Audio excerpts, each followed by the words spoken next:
Welcome back to the Modern Day Way podcast, where we bring on the leaders and providers from our community, giving you the opportunity to learn from them about what has got them where they are today. Today, I've got Andrew Jazbani, a good friend of mine. We went to St. Mary's University together.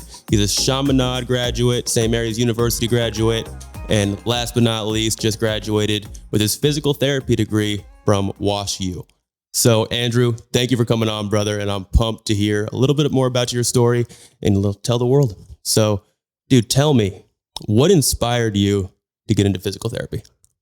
Yeah, first off, thanks for having me and for the dope intro. But what inspired me to become a physical therapist, it kind of goes way back like to high school. And honestly, I feel like I actually got a lot of compliments from like my professors, whether at WashU or when I went up for interviews for other schools on one of my 3 like personal essays. And they all seemed to like this one specific one. So to kind of rewind a little bit, throughout Chaminade, I just kind of knew that I wanted to be like in the medical field.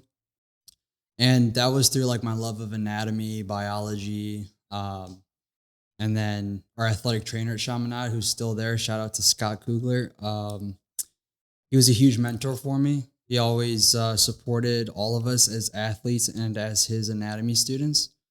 And so just seeing like his lifestyle and how much of an impact he made on a lot of students was always really cool.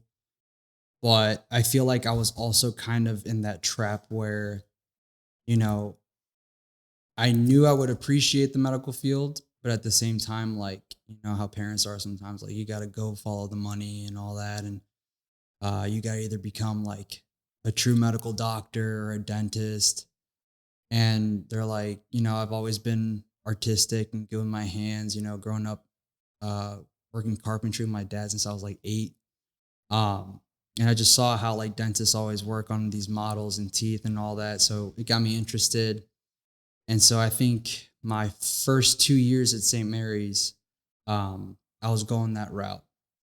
And then we had one class, which was like a health preceptorship class, where they kind of match you up with a healthcare provider in that profession you're interested in. So I had a dentist I would go spend a whole day with throughout the week, throughout that semester. And he was a great guy and everything. It was just that. And I would say one of the hardest classes I've ever taken, organic chemistry, were just like 2 things that maybe just kind of like realized it wasn't for me.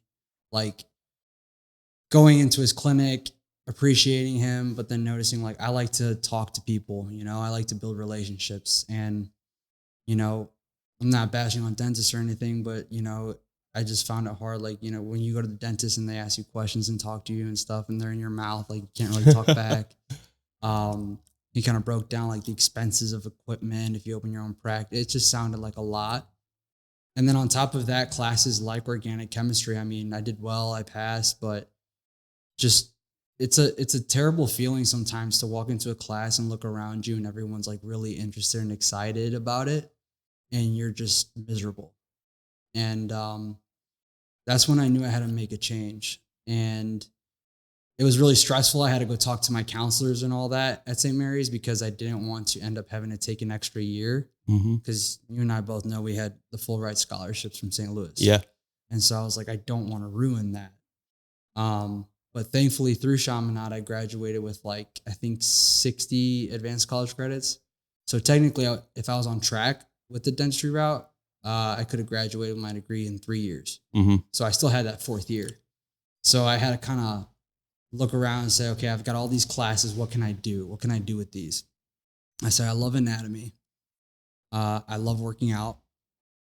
You know, I love sports. And so I was like, oh, physical therapy. And then my counselor said, you know, they're also doctors now too.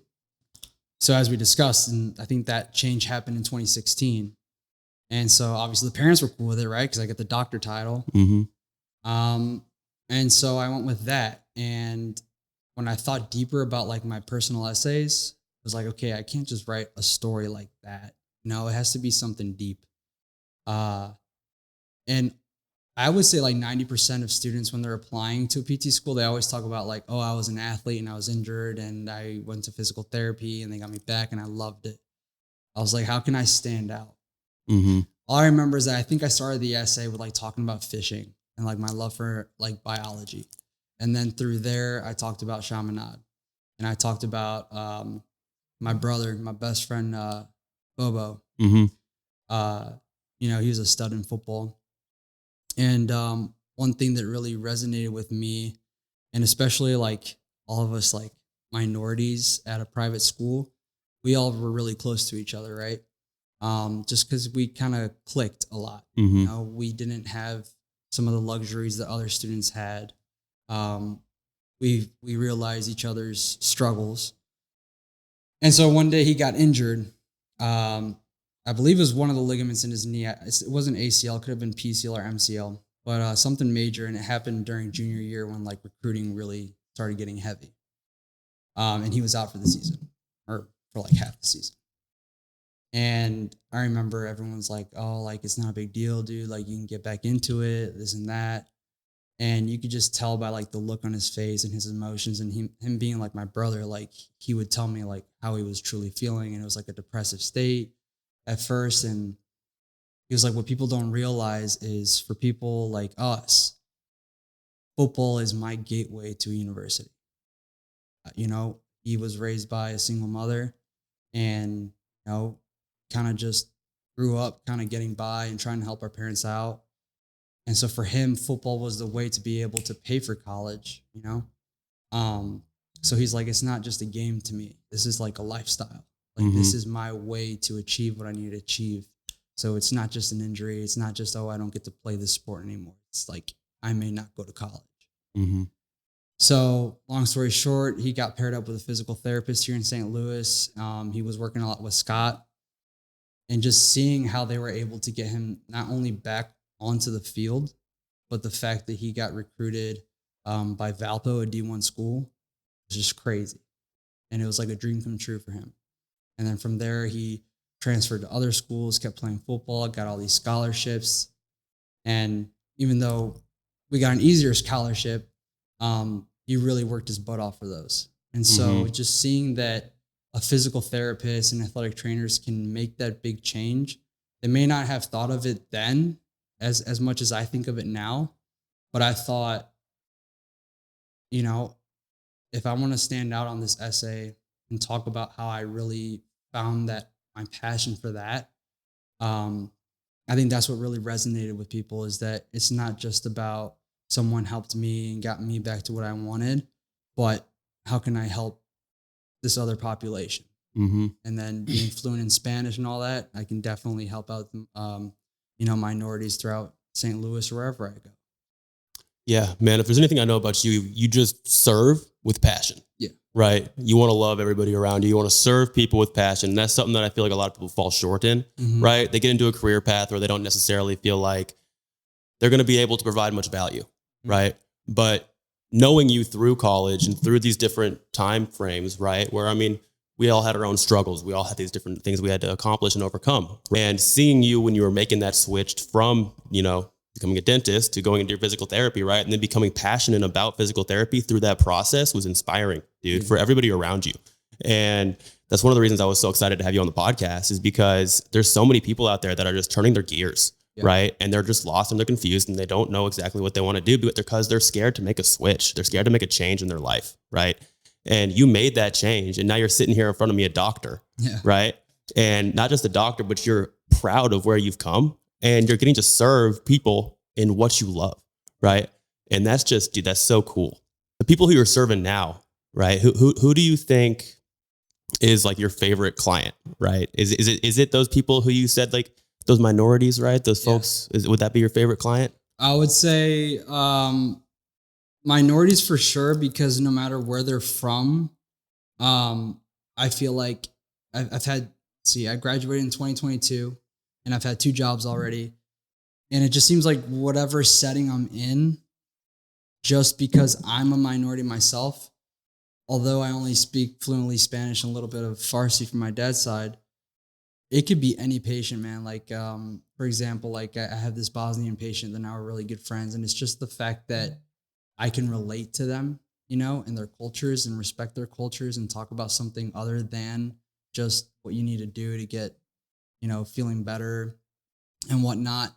Just being able to relate things like that. Um, that's always a favorite because I feel like, especially those who may have language barriers, even if it confuses me as well because I don't speak their language, they still speak enough to be able to communicate, right? And so I just kind of find a way to make them feel at home or welcomed or in a safe environment because they're paying this money, they're in pain. This is like probably one of their last routes to getting to their goals. So that's really cool. And then on top of that, my absolute favorites are always going to be athletes. Athletes, man. And I remember you saying that in college that you were going to serve athletes, right? You're an athlete yourself. You played a bunch of sports. We go golfing probably twice a week together, you know, and seeing you serve these athletes, what are some of the, you know, treatment plans, right? How do you tailor those plans to athletes opposed to regular people?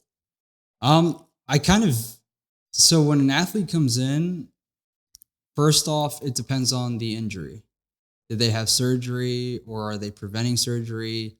Like literally, I have patients right now where it's like we're playing the weight game, where it's like your MRI or X-ray says this. Are you still able to run and play? Yes. Is there a chance that it can get worse? Yes. But do you want to do surgery right now? No. If this happens though, are you willing to do surgery? Yes. Right? So it's like you kind of have to like change your gears a little bit depending on the patient's condition. But what's really fun about treating these patients is once we kind of get over the whole rehabilitation phase, when you start making it more sports specific, and it's like I'm playing in my basement when I was a little kid again with the soccer ball. Like I'm setting up all these cones. I'm like, okay, you go over there, run over there, lateral shuffle, go through this agility. Like you kind of come up with stuff, but you know, I mean, once you get the education throughout physical therapy school, you know what you're looking for and you know what you want them to do. Being able to explain that to them and also making it fun for them. I mean, I love when I make like D1 athletes break a sweat and they're like, dude, I haven't sweat like this and like for so long. And, you know, applying different techniques like BFR, which is blood flow restriction. Have you ever heard of that? It's like those cuffs that you put on, you pump it up like a blood pressure cuff. And it just hypertrophies the muscle a lot more. And so it helps it grow stronger and quicker. And just seeing how like at first they think, you know, this drill's going to be easy. I put that cuff on and they're like, within minutes, they're like, take this off me. But it's always fun being able to provide that challenge. And then now being 27, I know we're still young, but I feel like we're at that point too, where we can be mentors to some of these student athletes, high schoolers, middle schoolers. And it's like, hey, like, oh, I want to be professional, right? One thing, I love my mom to death, but one thing that, even though she was right, I never liked being told you're not going to be professional, so you got to start, you know, focusing on school, right? It's almost impossible for you to be, right? And I don't like that. I don't like anyone saying that to anyone, even though she's my biggest supporter. To this day, where she's my best friend. And we talked about it and she's like, yeah, like, you know, like as a parent, you get scared because you see them focusing so much on something and it's like, you don't want their dreams to like fall short. And then what are you going to do? So with these kids, I just, you know, if they say they want to be professional, whether you know they are or they're not, I mean, you just motivate them and you tell them like, I love having that conversation. Like, hey, you want to be an athlete, right? You want to be a pro. You got to start treating your body like you're a professional athlete. You got to start, you know, being compliant with your exercises. You got to, you know, I try to educate them at a level that they would want to understand. And like you said, it's just the passion, man. Like everyone goes through burnout. I've gone through burnout, especially in the healthcare system. Like places become like patient mills wherever you're at. You feel like you're being overworked. get tired, and it's so easy for not only physical therapists, but I talked to my sister because she's a nurse, and it's like, it's crazy how she started off being scared of death and being scared of all this, and now it's like she's immune to it, right? And she hates that too because she's like, that was never me, but you just see so much of this that it's like you're immune. And when you're going through burnout, which a lot of people are going through, it's so easy for you to just become the generic person. I just need to do my job. I need to get them in, get them out. I need to get my note done. And that's that. Mm-hmm. Whereas when you try to find that passion, I just try to fight those feelings and always put myself in the other person's shoes. And I think that's what makes me stand out as a physical therapist whenever I get all these compliments and whatnot. I think it's just like your podcast with Juan on STL Kicks. You know, he said one of the biggest things that helped his business is just, you know, giving people shoes for free, making sure that they don't feel like it's always a negotiation or a bargain or you're trying to sell them something, right? Yeah, you're trying to sell them physical therapy, but you're selling it in a way of, this is beneficial for you because of this, this, and this, right? And I'm here for you. Even generic patients where it's like, I want to get back to pickleball, right? But I have back pain. By the time that your back pain is like subsided and we've gotten that under control, you still have visits left over, like you better believe that I'm going to get some pickleball paddles out and everything and get you back to it. And that's what they love. You know, they're like, I appreciate you not only treating my pain, but getting me back to what I want and my goal. So for me, that's kind of the best thing I can say in terms of passion. It's hard, but that's what keeps me going. Yeah. One thing that you said there, right? Your job starts before your job starts, and it's still going after it ends. Right? And that's what passion is. Right. And that's one thing that I take into my field of work all the time. Right. I'm not just selling you a house. I'm going to work with you after I sell you that house. Right. And before I start selling you a house or start working with you, I'm an open book for you. Right. Any questions you might have, you can call me. Anything you need, I'm here for you. Right. In that line of work. And so that's something that I see for you all the time, right? Is, you know, I might text you, hey, bro, my shoulder hurts, right? I'm not even a patient of yours, right? But I text you, hey, bro, my shoulder hurts. And you're like, hey, you need to do this, this, and this, right? Or I might just come over to your house and you're like, hey, hold on, you know, work on me a little bit, right? And I'm feeling better afterwards, right? And I'm not even necessarily a patient of yours, but you care and you know what you're doing. And so you're providing that service. And that's dedication for one, but it's also passion, right? And so, dude, I want to talk about surgery a little bit because I think people think of physical therapy as like an avenue away from surgery, right? But it's also an avenue after surgery, right? And so that's a big one because a lot of folks think of like, okay, yeah, this doctor, right? He performs a procedure, he, you know, stitches whatever back together, right? But whose job is it to make sure those stitches don't come apart? Right. And I mean, and it's not even, it's just, think of like, I don't know, your typical total knee replacement, right? You know, back when a lot of doctors, when physical therapy was becoming, you know, a field, a lot of doctors didn't really believe in it as much.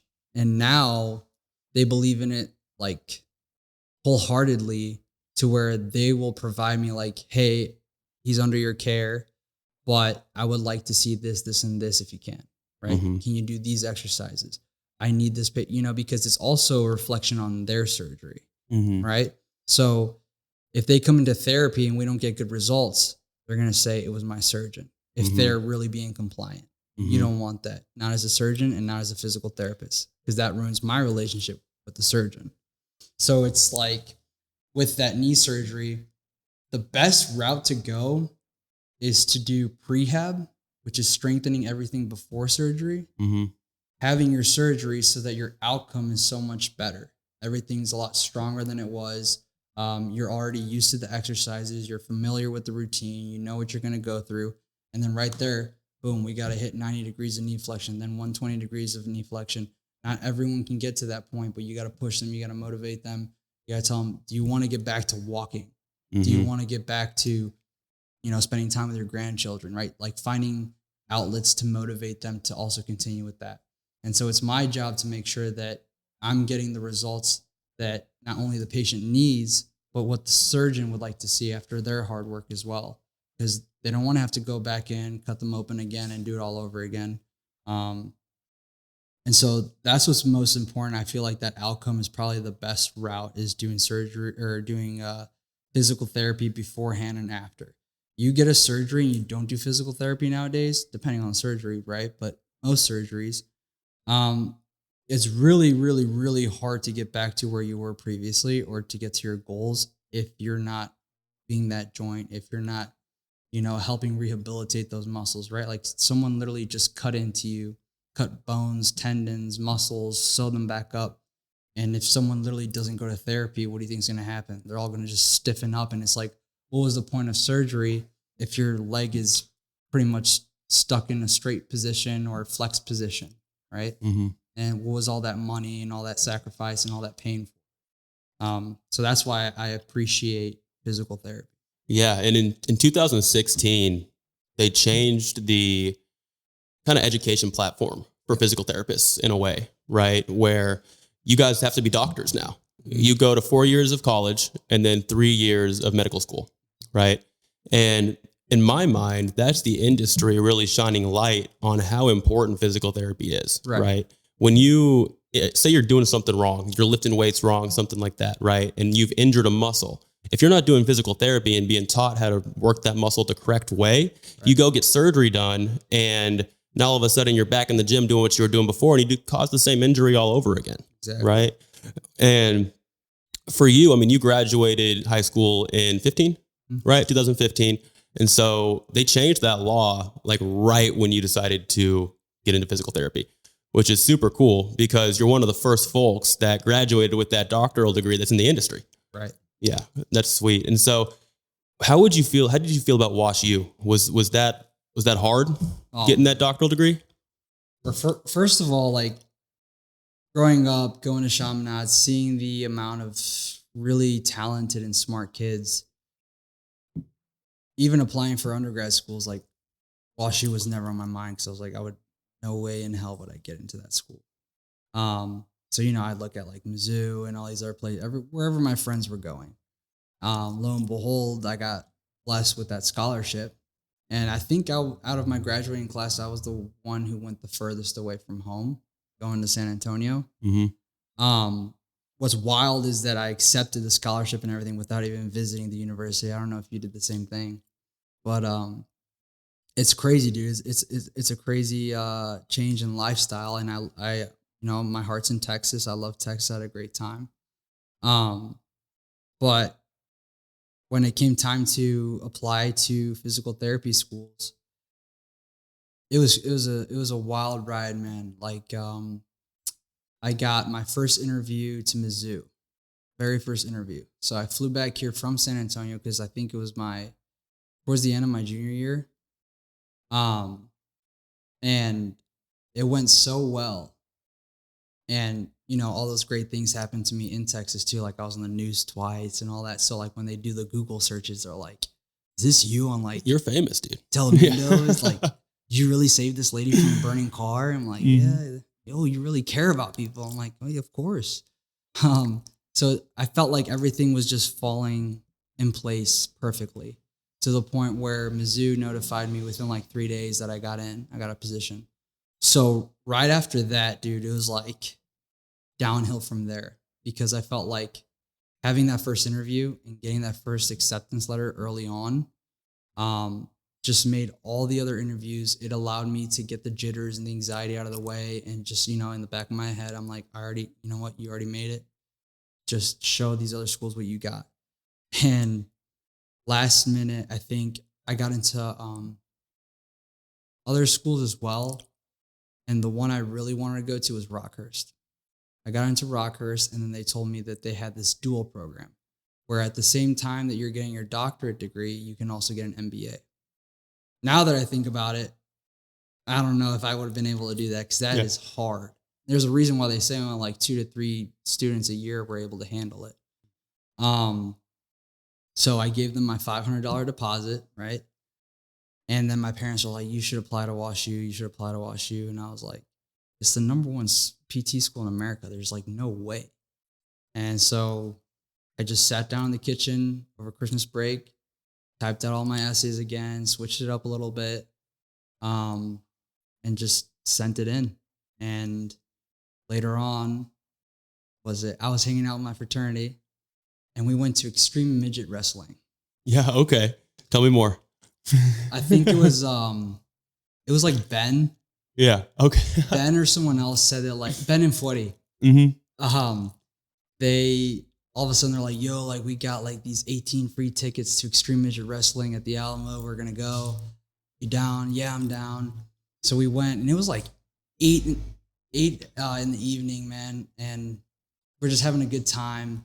And I get this call, and it was a 314 area code, right? So if I see a 210, if I see a 314, I'm like, that could be family. That could be, my friends. So I'm going to answer it. So of course I answer it, and it's like, hi, am I speaking to Andrew? I was like, yes. Who's this? And it was the president at the time. And she was like, I just want to congratulate you on getting accepted into Washington University's physical therapy program. I was like, I literally told her, I was like, get out.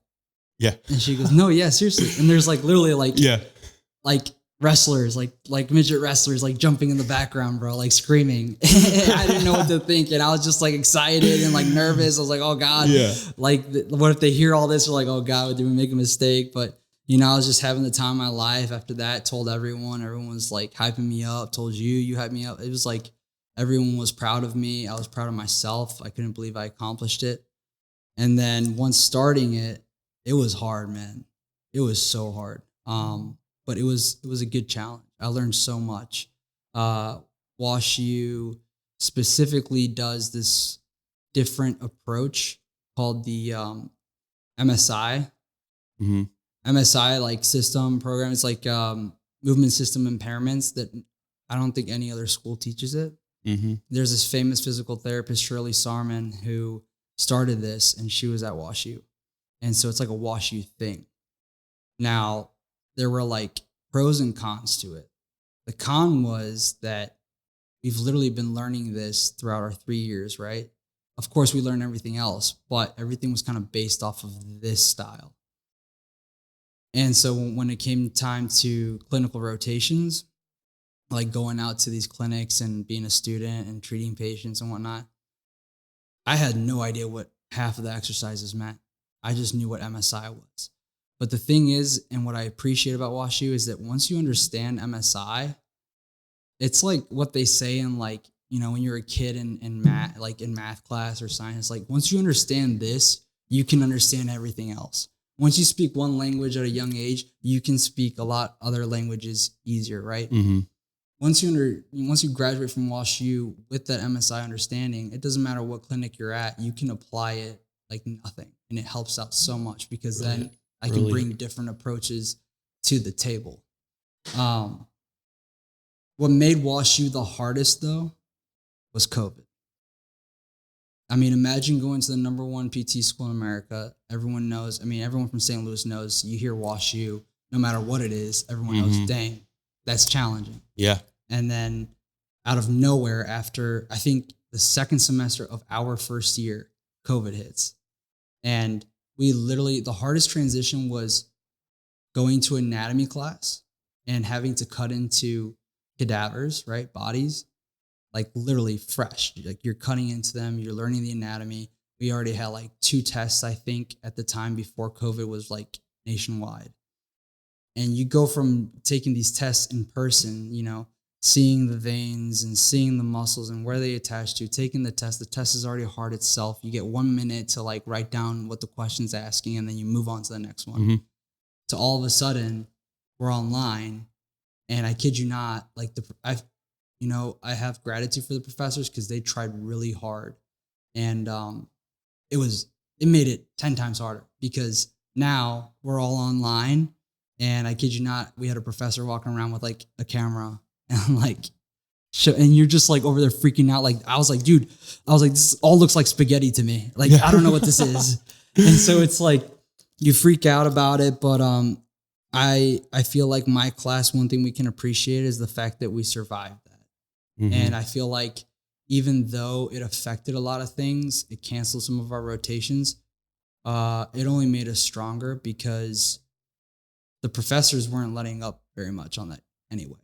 They're like, yeah, we're going to this, but you still need to know this and you still need to pass this. And there are students who failed classes and had to retake classes. Like, it wasn't like, oh, because like, you know, like they said, because of this, we're going to do social distancing, but we're not going to make the curriculum easier. Right. And so that's probably what was the hardest thing for me at WashU. But other than that, just lots of gratitude for what I've learned and the knowledge I've gained. And I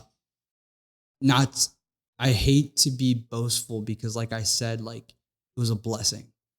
And I know that other people would die to go there.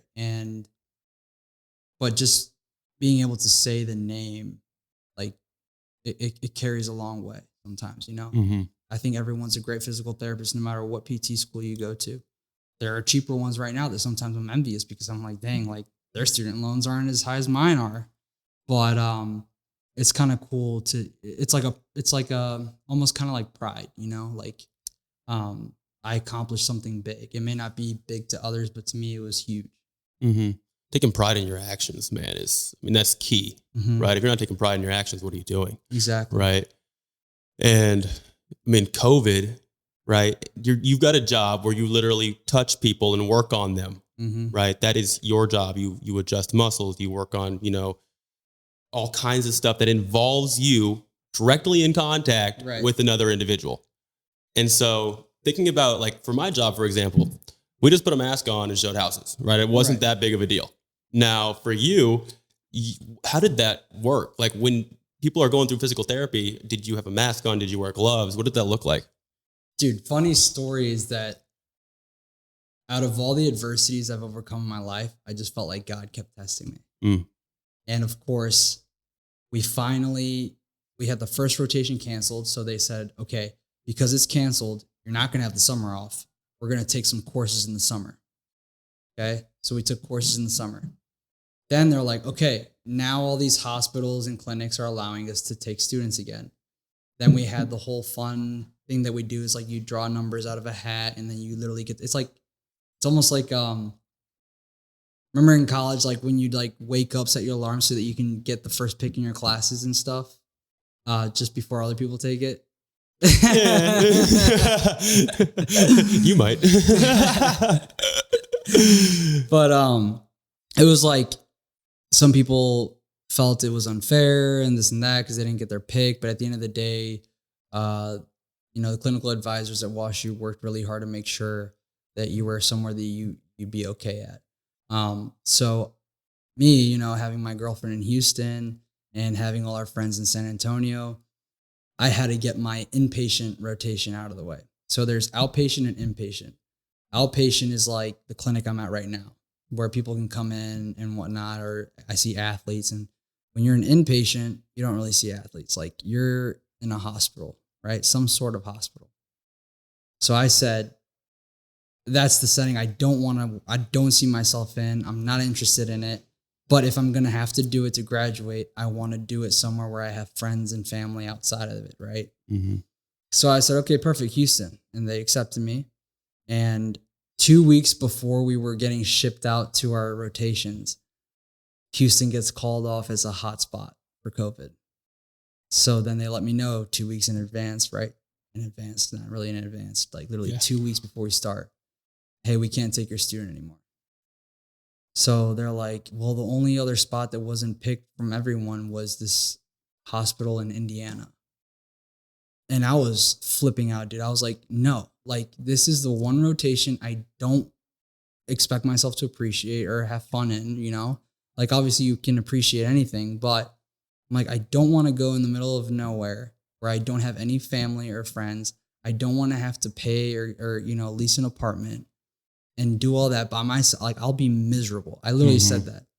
And so they worked really hard with me and they're like, okay, you know what? We found an opening here at Mercy. I was like, perfect. At least I'm home. Right. And so I show up to my rotation the first day and inpatient, of course. And there's like the spinal cord injuries and then different units, right? And so I meet my CI, my clinical instructor, and she was awesome. She was a SLU grad. And she was like, oh, like, you're coming from WashU, you're my student, right? Yeah. What rotation is this for you? Your third, your fourth? And I was like, this is my first one. And she was like, what? And I was like, what? She goes, oh, sweetie, we're in the TBI unit, and TBI is like traumatic brain injury. So that was my first rotation, which is not planned, right? Man. They don't want that being your first one.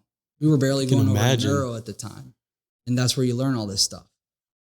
So I told my clinical advisors, and they're like, well, we don't really have any other options right now. So I toughed it out, and I learned a ton. Like I'm talking, there's this, there's like different cognitive levels, and there's this one other physical therapist one there. There's Ranchos Los Amigos level 4. That's like the most intense level. It's like the patients aren't really there. They don't know what they're doing. So they act out, they throw things at you. I had a patient give me a titty twister at that clinical. Of course he did. I swear. He was like reaching for my shirt. I thought I was trying to get my pen while my instructor was working on him on his knee. And all of a sudden, it just like grabs me right there and just starts twisting. I'm just like, and I'm in a face shield, a mask. Like, you can barely see my face. And I'm over what? I'm biting my lip. I'm like, I didn't know what to do. I didn't know what to say. And then my instructor looks up after he says like titty twister. And she's like, what? No. And she starts slapping his hand. And I told that story to everyone at Washington. They couldn't believe it. They were dying laughing. But other than the funny stories, because I ran into a lot of crazy things, I learned a lot. Like, I learned how to help different types of syndromes, how the brain works, and how different sides are affected with different injuries. And it was crazy to see how, with such little time that you're allowed due to insurance, you could get a patient who literally looks like they'll never walk again, walk out of that place. Mm-hmm. And to me, that's what was inspiring. Although it wasn't like my niche, it was like, dang, I did that as a student, first rotation. So that's how COVID kind of carried over to rotations. But then after that, my last 2 rotations were awesome. I ended up going to another clinic here in St. Louis, and then I ended up finally going to Houston Methodist. That was an awesome experience too. Yeah, so cool, dude. So I feel like a lot of, degrees and whatnot coming out of college, you don't actually apply what you learn to your field, right? Mm-hmm. But I feel like for physical therapy, and I know watching you study, I mean, dude, I've seen you staying up until 4 a.m., right? Studying for classes that you had starting at 8 a.m. the next day, right? And this was not just like a one-time thing. I saw you doing this over and over and over again, right? But for you, you're not just studying for that test. You're studying to retain that information and apply it to your field, which most people are just like, okay, how can I get a good grade on this test, right? And they're shooting themselves in the foot because you go get into that practice, right? And all of a sudden you're shocked, right? You don't have the information you need because you're just studying for that one test. But you, on the other hand, always studied to apply, right? And that's one thing that I've really admired about how you've handled all your education and how you've even explained your education to me and other people is, dude, you're not just learning this information to pass that test. Yep. You're learning this information because it's going to progress you in your field and you're going to end up miles ahead of your peers, right? And so as far as the information that you learned at WashU, do you feel like that's totally transferred over into your career? 100%. Yeah. Like I said, the pros and cons with what I learned at WashU is, if you wholeheartedly wanted to treat the way we taught at WashU, it'd be amazing. But no clinic in their right mind is going to let you see one-on-one patient for a full hour. Why? Because that's kind of money out the window.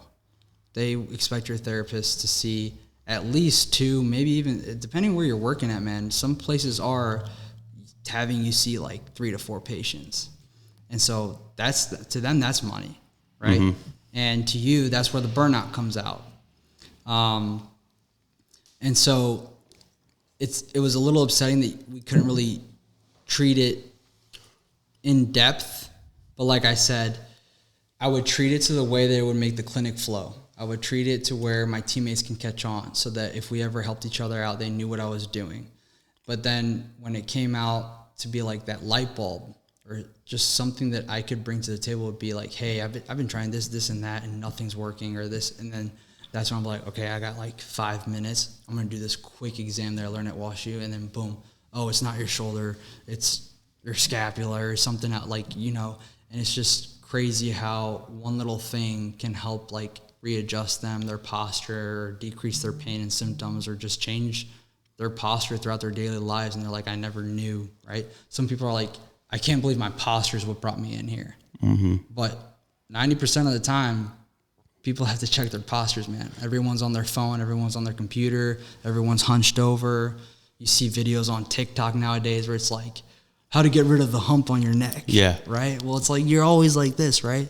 So it's like my job to teach people how to start strengthening those muscles, kind of getting back up. Even walking. Let's straighten up real quick. Hold on. That's for everyone out there. Check your posture. Yeah, always check your posture, man. It'll catch up to you for sure. And it's not just overall posture; it's people's gait mechanics, so how they walk.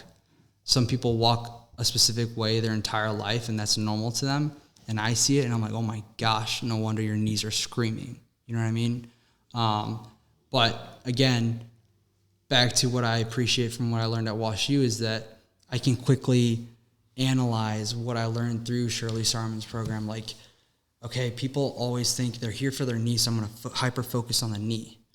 I'm like, well, what's going on at the hip? What's going on at the low back? What's going on at their feet? What's going on with their shoes? Do they have the right shoes? That's why I always recommend Hoka's. Yeah. Some people, people like Brooks, but if you have a rigid and stiff foot, and the Brooks tend to be a little bit more rigid on rigid is going to cause pain at your feet, then your knees, then your hips, then your back. And it's like, wow, I changed my shoes to a more comfier, more cushiony shoe, and my back pain's gone. It's crazy. It could be that easy. Yeah. But it's just the lengthy process of trying everything out.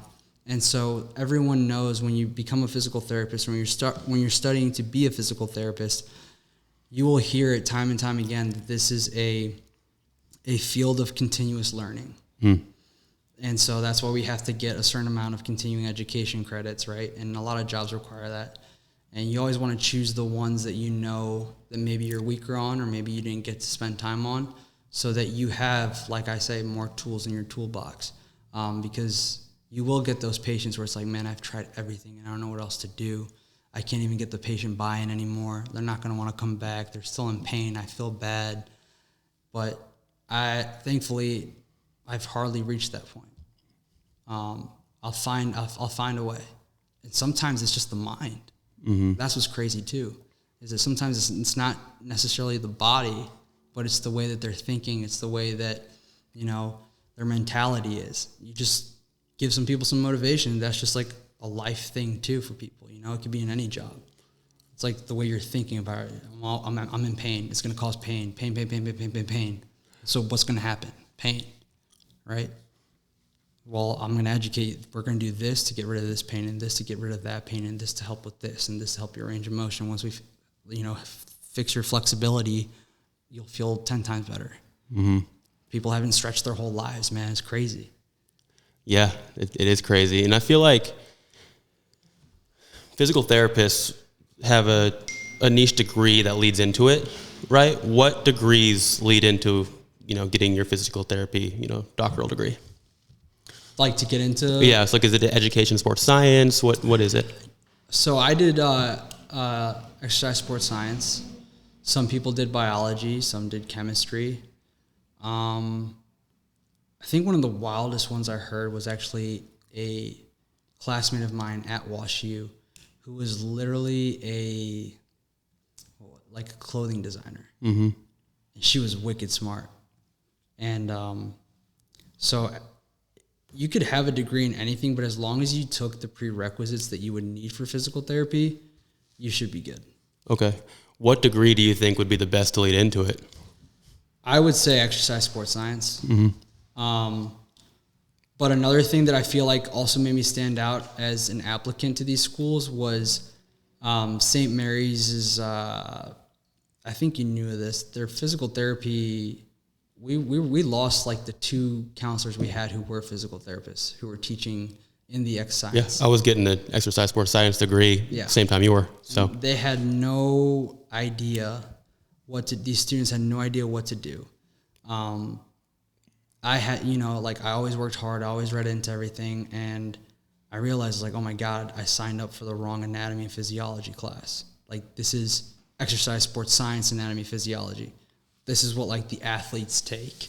And those athletes that either they're saying they're going to go pro, or they're saying that if all fails, I'm going to be a coach. Right. Mm-hmm. And that's what's unfortunate sometimes about student athletes, is that they feel like for them to be able to compete well and be able to keep up, because, college sports, almost in any division, is like a job. Mm-hmm. So it's hard to keep up with your grades. And so they try to choose the easier classes. Then later on, they like regret it, right? Because it's like, I got exercise sports science, but now all I can do is either be a teacher or a coach. Where it's like, I'm like, hey, I can help you guys. Like some of these courses you're taking, you just have to take the ones under like the actual biology curriculum. And then you have your prerequisite for. But man, I felt so bad when I heard about some students that literally were about to graduate, were trying to apply to PT schools, and the PT schools replied that we're not even looking at your application because you took the wrong anatomy and physiology. And they didn't even know. Mm-hmm. And they paid for it, and they spent the time, and they studied. And that's when I started the Student Therapy Association Club. And through there, I just kind of led these students and said, hey, this is what you got to do. This is what you got to take. This is how you're going to study for your GRE. These schools need the GRE. These schools don't require it. So a bunch of stuff like that I feel like also stood out because I kind of helped that community. And I feel like that's what helped me get the presidential award at St. Mary's, was mm-hmm. being able to help other students get into occupational therapy schools, physical therapy schools, or at least get an idea of what they need to do. There's so many misconceptions, right, about becoming a physical therapist. So what are some common misconceptions about physical therapy that you encounter? I think when they changed it to a doctorate program, you know, like I said, jokingly, my parents were like, oh, you're going to be a doctor. Yes. Right. And it's awesome. Like, yeah, you do take these courses and we do learn all this stuff. But yet we can't prescribe medications, right? We still have to listen to other doctors. We have to watch out what we say. So then you hear all this talk through other physical therapists. It's like, we have our doctorates, but sometimes we feel like we're not being treated as doctors either, right? It's like, oh, just go to your physical therapist. Yeah, well, whatever they say, now listen to me, right? That's fine.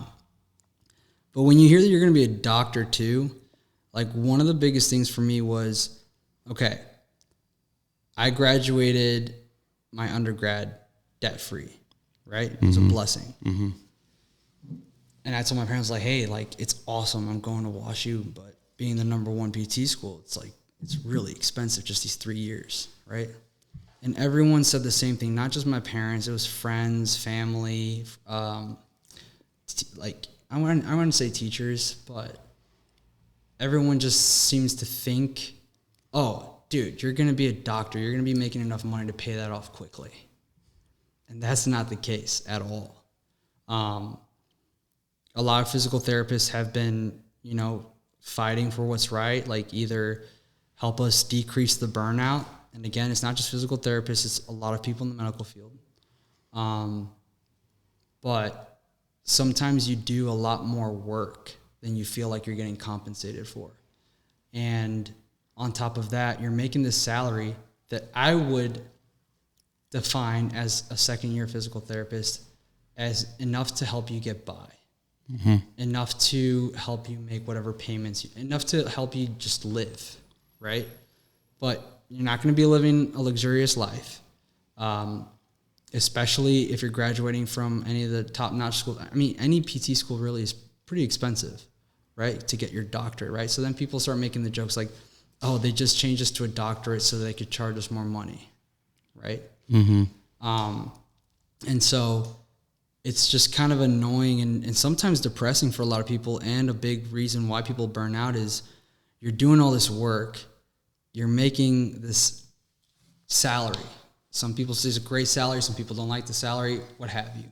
It's a good salary. But you just have this huge debt just hanging over your shoulders. And I was talking to you personally, right? It was like, I just ordered my Tesla. Yeah. Can I pay it? Can I pay for it? Yeah, I can. But what's hanging over my shoulder right now? You know, I got that debt. You know, I applied for that Biden plan or whatever. Mm-hmm. So it's on a pause right now. So then it's like, to avoid burnout in anything, you have to find your outlets, right? And all of my outlets tend to be like side hustles. So for my first job, I was working outpatient and inpatient on the weekends. I think you remember that. When I was working on Saturdays and Sundays. Yeah. And it wasn't fun. I was making a lot of money, especially with those inpatient places. It was a skilled nursing facility. And that's usually where, like, it's rough, man. Like, it's sad to go in there. You hear all these stories. You feel bad for these people. You just go in, go out, but you get paid a lot for that. But then I started burning out because I was like, dang, dude, now I don't even have weekends. I couldn't go golfing anymore. I remember that. I was like, that's my outlet. So I'm like, I got to stop this side job right now and find some other outlets. Okay, so I paid off a good chunk of my loans. So now I have like a little break is what they call it, without any interest, right? So I don't think payments come on for me again until like September or October. Mm-hmm. And so my mom was like, oh, well, you got to set money aside and start paying off your loans. I'm like, no. Once I throw money to those loans, I will never see it again. So what can I do? What can I do that I'll enjoy and learn something outside of physical therapy? I'm throwing it into stocks, right? I'm throwing that portion into stocks, watching it grow. At least I know it's there. At least I know it's growing. And then I'll pay off my loans, right? Mm-hmm. Another outlet is golfing. I told you how I partnered up with a golf coach, and now we're using physical therapy and golfing. And I've had many clients with her, and it's been great. And not only has it improved my game, but I'm able to help y'all out. I'm able to make all these other connections with some great people, some rich people. Mm-hmm. And that just builds more connections. That's another thing I love about physical therapy, is that no matter what, I build so many connections. But it's just like, I feel like another way to just not burn out within the field is finding those outlets. And maybe not everyone has the same mentality as me, right? Like I'd like to think that I'm going to achieve a luxurious life. Mm-hmm. I'm sorry. People can think, I know you, and you will. Yes. You know what I mean? Like, it's like, people's like, oh, it's not just about the money. I'm like, yes, it is. Mm-hmm. Money is not the root of happiness. I'm like, to me, it is. Traveling is. Okay, what do you need to travel? Money, right? Yeah. What do you need to, I want to pay, I feel great now that I'm finally like getting these expensive gifts and stuff for my mom and whatnot, but I want to be able to pay off the house. I want to be able to do this for my family. I want to give back to them for everything that they've done for me. I can't do that with this PT salary, especially with 100+K hanging over my shoulder. It's not the money that brings the happiness. It's what it provides to the people around you and the way that you can love everybody. Exactly. That's what it is for me, right? It's like, once I started making a significant amount of money in my career, it was what I could give to other people. It's how you can help other people. Exactly. And like you said it at the beginning of this interview, is one of the things that people notice about me is that I love to help people, and that's why I'm in this profession. But I can't help other people when I can't help myself, right? At least not in that aspect. And so it was really annoying to not be able to purchase the car I've dreamed of without having all this doubt and like second thoughts. And my mom said it perfectly. She was like, we all live life once. If you can do it, do it. So I did it, and I'm super excited. But now I'm like, okay, that's amping me up to do more stuff. Now you know that I'm ready to start studying for the real estate exam. Why? A, I just want to have it. Mm-hmm. B, investments, right? If I want to invest in homes and stuff, at least now I have a way better understanding about it, because all I've studied throughout my career is literally science, anatomy, all that stuff. Nothing to do with finance. And people make those jokes. It's like high school teaches all this stuff that you don't even need to remember. But why couldn't they teach us about taxes? And why couldn't they teach us about this and that? And I'm over here like, yeah, I'm lost. I'm literally lost. So it's like, those are my outlets. It's like, what can help me with my income and also be somewhat fun, like investing in the stocks, trying to learn more outside, right? Physical therapy is a field of continuous education. For me, that continuous education is not only in physical therapy, but what else can I do outside of physical therapy? I can become a realtor.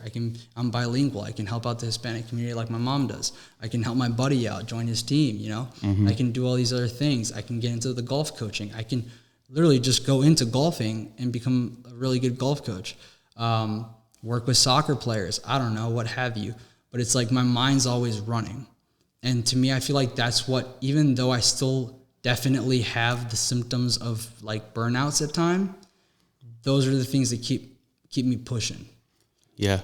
So that's probably the biggest misconception. I feel like a lot of physical therapists can agree with that, is burnout and the debt.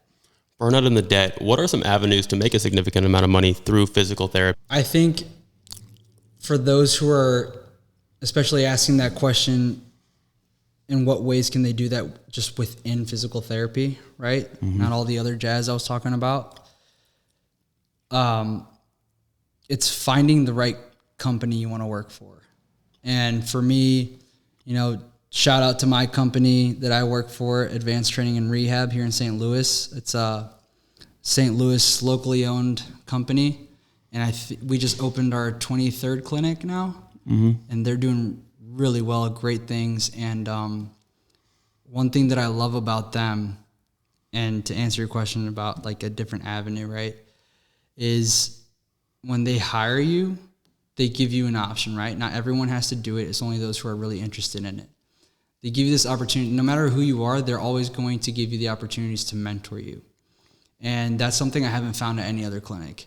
And when I say mentor me, it's like they literally take me out with surgeons to market with them. And sometimes it's just like a meet and greet. Sometimes it's continuing education. And the fun times is like going out to golf, right? And that's where it's not just like, hey, I'm trying to sell you my business, right? This is where you start creating those relationships, the networking, and you become friends with these people, right? And so as they mentor you throughout that, and they also mentor you as a clinician, right? They have this OCS program, which is like a specialization, and other types of if I ever want, like right now I'm working with one of the owners, Pat. Shout out to both the owners, Jim and Pat. Pat and I have been talking back and forth, just how to incorporate some of the WashU things, and then at the same time, like getting certified in different things and different tools to use within the clinic. And as long as it has something to do with physical therapy, they pay for it for you. Like it could be thousands of dollars and they'll pay it for you, just so that you can get certified, right? And it helps them, of course, knowing that a therapist is certified in a specific thing, right? Because sometimes there are surgeons that say, I need you to go to a place where they have blood flow restriction training, where they have Graston techniques and ASTEM, where they can do dry needling. Dry needling is one that's on my list right now that I'm going to sign up for through them. And they're always so cool about it. They're like, they push you to do it. They motivate you. They say, we got you. They pair you up with a mentor every time. Like whoever they hire, you are with a mentor that's been there for at least like 2 years or so, or a manager, and they kind of show you the ropes of everything. What's even cooler about that in terms of the avenue for like, let's say salary-wise, money-wise, is they also provide you the way that they have these 23 clinics and still growing is that Andrew's been, or let's say Sam's been working for me for 3, 4, 5 years now. He got all the ropes. He's doing great with marketing. He's got these great relationships. These surgeons strictly start sending patients to him. He's helping this clinic grow. You come to me and you say, hey, can we talk about maybe that opportunity you discussed when you hired me was, if you're really interested and you really want to get to know it, you can become a partner. And so there are partners and so there's the 2 owners, and then there's partners that own their clinics too. Got it. All within the same company.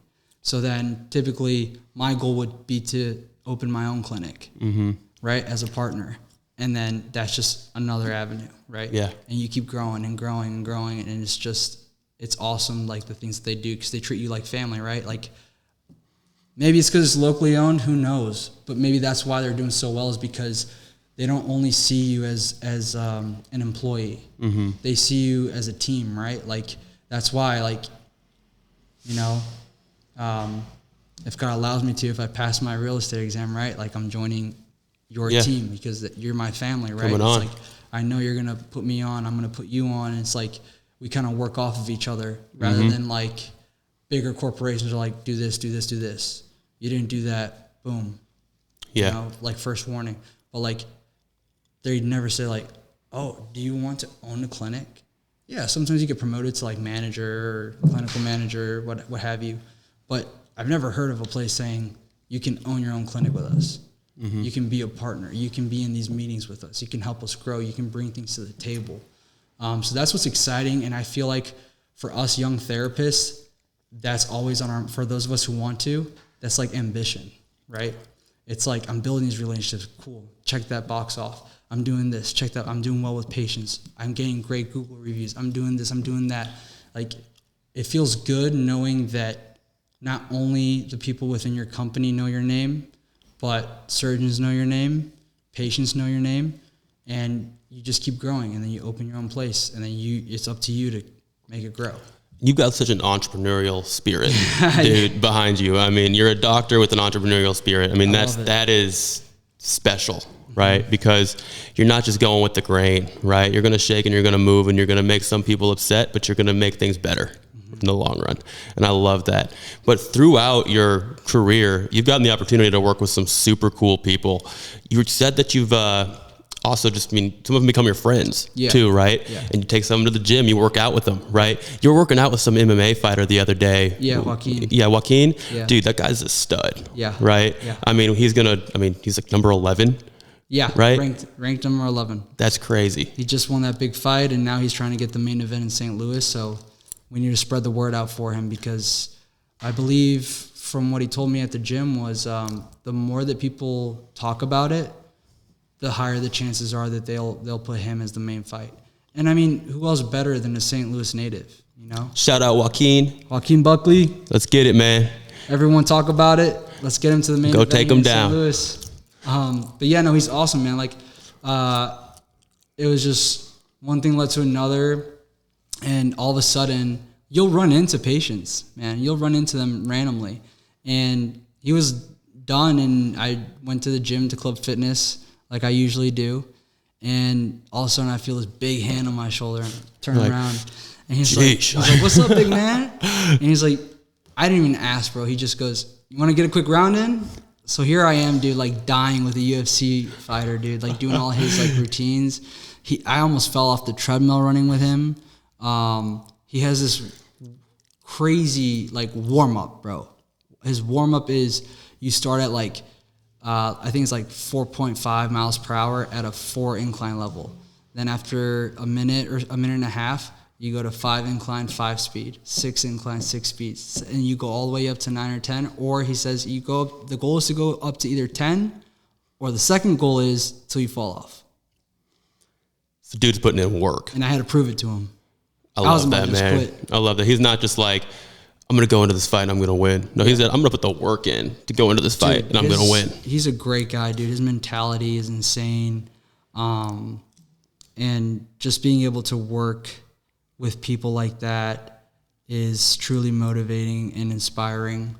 And like I said, dude, like it was crazy how I didn't even work with him, dude. I think I just ran into him because he was with another doctor, and I just kind of saw, we didn't introduce each other or anything. And then at the gym, he just recognized my face. And then from there, we just became friends at the gym. And he, like, I was telling him how, like, at the time I was going through like a depressive stage. I wasn't working out as much anymore, that I was just feeling really busy and anxious and this and that. And what was awesome about him was that he would literally text me. Like, he would kind of like memorize when I'd be out of work, and he'd text me and say, "You coming to the gym?" Dude. And if I'd give him an excuse, dude, he was like, "Oh, you want to give me excuses?" Awesome. And so I'd show up, and I'd die, but I'd feel good, you know? And he got me back into that routine. He got me back into the group. Like, I told myself, I was like, I felt like the most out of shape I was in my life. Because, you know, all my life I've been pretty good in shape, right? And then I feel like throughout grad school and then transitioning from grad school to working, like, you're just in this constant mode of studying and eating to stay awake and nothing else matters because you need to do what you're here to do. Mm-hmm. And then it's like, oh my God, like I'm studying about health for other people and I'm not even taking care of myself. And it was just like, I'm really hard on myself. So it was just like that negative voice in my head, like, what are you doing? And it took someone like Joaquin to get me motivated again, get me going back to the gym regularly. And then since then, I've always supported him, always give him shout outs. And then it was crazy, man. Him winning that fight, a lot of people were going for the other guy. Mm-hmm. And with the records and all that's what was expected, right? I had a strong feeling the way that guy trains and the way his mentality is, he was going to win, and he won it. And I told him, I was like, dude, when you got emotional after that, like I almost teared up. Like he was tearing up and I almost teared up. Passion. I got to see what it took for him to get there and all the turn downs and everything he tried so hard to keep getting his name out there. And now he's number 11. Dude, that's awesome. Yeah. Well, you guys just heard from Andrew Jazbani. The guy is just a stud in general. He's a WashU grad, doctor, inspirer, and he's here to move and shake the world. And so, dude, thank you for coming on today. It was a blessing to be able to have you here, and I'm excited to just keep walking the walk with you and seeing where you go in life. And a little bit of a segue, give us a like, give us a shout out. We're here to bring knowledge and love to the community, and being able to have Andrew on and do that was a blessing here today. And so thank you, brother. And I'm looking forward to next time. Thank you, man. Love you, my brother. Love you, brother.